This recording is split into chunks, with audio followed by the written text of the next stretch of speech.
Dr. Nkurunziza, welcome to Armenia and thank you for joining us today.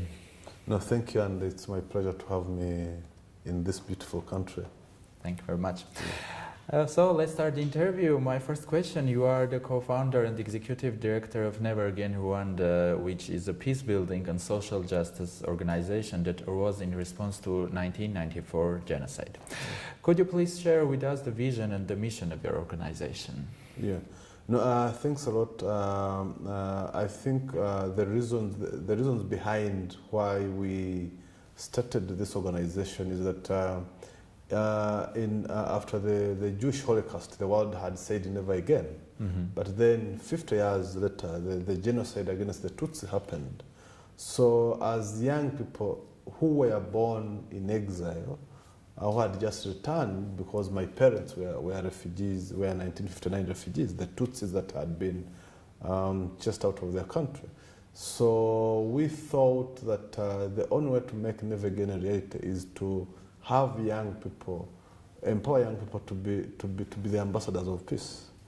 So our mission is to empower young people so that they can be the ambassadors of peace, and also have a generation of critical thinkers who understand the sensitivities around conflict, but also make sure that they work towards preventing similar atrocities happening again. Mm-hmm. Yeah. Living through the horrors of genocide have a tremendous toll on any society, let alone the society that has been already divided because of the civil war. It is extremely difficult to build or rebuild the trust among various groups of the group and the government.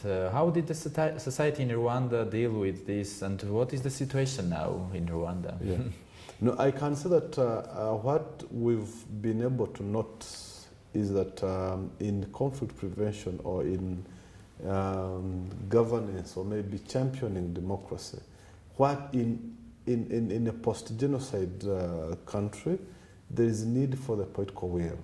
If there is no political will, then the society is going to continue living in conflict. So what has at least helped Rwanda is that the government, the post-genocide government, had the political will to see people living together. Tutsis and Hutus and perpetrators, they've managed to live together. So that's why I say that there is a necessity for the political will. So, and also for us to intervene and also to empower young people is that the government also supports initiatives that complements the big picture of having the Rwandan people live together.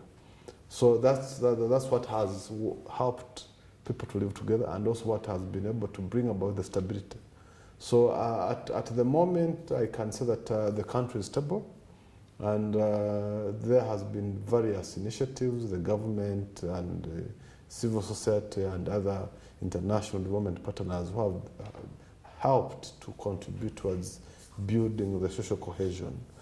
But also the government and other stakeholders try to think through the history and see what mechanisms can help to bring about social cohesion, like the Gacaca courts, which helped to try almost 2 million cases, and also looking into the history and bringing some initiatives like the community work, one cow per family. So people had to sit and think of those traditional mechanisms that can be improved so that they can contribute towards the social cohesion. But now, 24 years down the road, I think the country is stable, and now we have a new generation that never saw the genocide, which is active, and which we hope that if things continue the way they are, we shall at least have a peaceful society. And hope they will never witness genocide again in their life. Yeah, because the kind of work we do is empowering young people with understanding human rights, or to also understand that where their rights end, that's where the peers of their rights start. But also the government is trying to put systems in place, but we as civil society, we're also trying to push so that we can have comprehensive rule of law, because it is the rule of law that contributes towards minimizes having these conflicts, because with the rule of law, the majority and the minority are equal in front of justice. Mm-hmm. And in the context of prevention of genocides, could we state that promotion of democracy and the rule of law, as you mentioned, and protection and promotion of human rights is in a comprehensive and inclusive manner will contribute to the prevention of genocides and other crimes against humanity? Yeah, definitely yes. The most essential thing is the rule of law. Mm-hmm. When there is rule of law, each and everybody is equal in front of justice. So it's from the rule of law that cements the democracy. You mean not in Rwanda, in every society, yes? In every society. So, but then coming to our case in Rwanda, the government is trying its best to build a system, because it inherited almost a collapsed state with no institutions. And also, the society had been taught for almost 32 years. The society had been indoctrinated that Tutsis are bad. So to have that society, you need also an education system to try and teach peaceful values and teach people that they need to live together. So there's need for time. But of course, rule of law, democracy, and strong institutions can contribute towards minimizing any occurrence of genocide. You mean state institutions or NGOs to so civil society? State institutions as government. Mm-hmm. Because the government has the moral responsibility to make sure that atrocities or human rights violations don't happen. Mm-hmm. So a vibrant civil society creates a check and balances.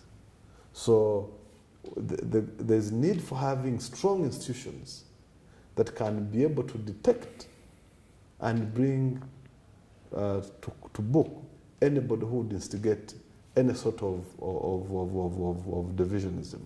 So the vibrant civil society has to make sure that it checks the government if it is in line or respecting the views and the rights of both the majority and the minority. Mm-hmm. And Dr. Nkurunziza, this year's forum is dedicated to prevention of genocides through culture, education, and museums. In this context, for Rwanda genocide, how useful these three components for reconciliation of the society? Yeah, for the genocide against the Tutsi in Rwanda is that culture is very essential. Education is very essential, because for any prevention of any atrocity or any genocide, peace education is crucial. Because if you want to prevent the atrocities, you need to educate that society which perpetrated the genocide or the atrocity that it is bad. And you educate them, you erode them with peaceful values. So the generation that comes, you also need to educate it with peaceful values, so that, because they will be the future policy makers. So if they've been educated with peaceful values, then you might say that, you might assert that in the next generation you won't have these similar kinds of atrocities. So I feel that the theme for this year's commemoration, it's in line mm-hmm. with the prevention of atrocities and crimes against genocide. Mm-hmm. Yeah. For example, I learned about details of Rwanda genocide by watching a well-known movie, Hotel Rwanda. So it's like art can help, yes, to spread the ideas and prevent the genocide. Yeah. So I feel that when you look at of course the movie has a part that it educates. Yes, of course. Yeah. It's not documentary. Yeah, it's not documentary. But I think when you look at that movie, then you always wonder or ask yourself, what are the roots of evil? Yes. And two, you'd find that there is no human being who is born a genocider. Mm-hmm. But a human being becomes a genocider because of the way he has been raised in society. Mm-hmm. So the role of education. So the role of education is very crucial, so that you can be able to educate a person to respect the colleague, to accept that in order for, if the way I want to live, it's the same way that I want this person to live. So, but in the long run, is that we should always, because at the end of the day, it's the state that has the moral responsibility to protect the rights of the minority and the rights of the majority.